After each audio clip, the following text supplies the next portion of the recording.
今天来分享一道适合用电锅料理的蛤蜊香菇蒜头鸡汤。我需要的材料有蒜头70克，我将蒜头一半剥去外壳，一半留住外壳。喜欢蒜头味重一点的，可以全部都剥去蒜头的外壳。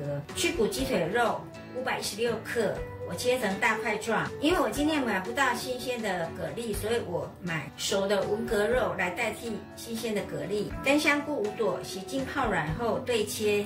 香菇水记得留着备用。我们首先准备一个炖锅哈，将这个去骨鸡腿肉放在炖锅底，接着我放入香菇及香菇水，铺上蒜头，接着我将水倒入到这个高度，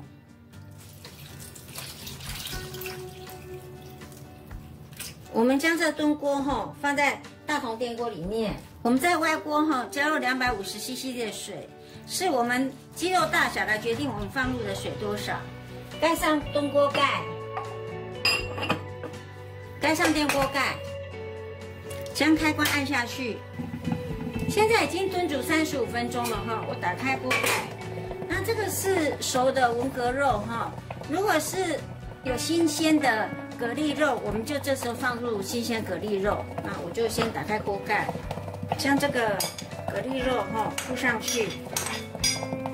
继续盖上炖锅盖，上电锅盖，让它焖煮。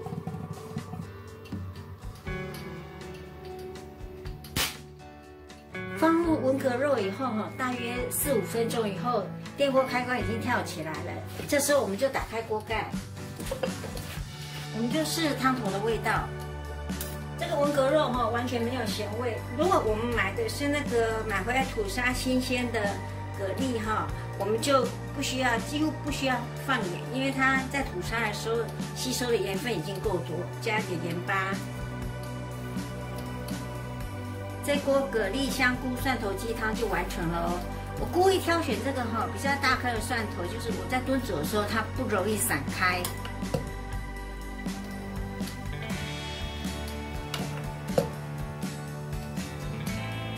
有新鲜的文蛤鸡胸肉，还有蒜头。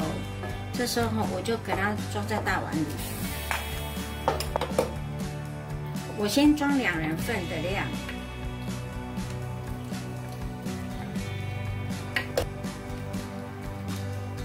今天分享的蛤蜊香菇蒜头鸡汤就完成咯。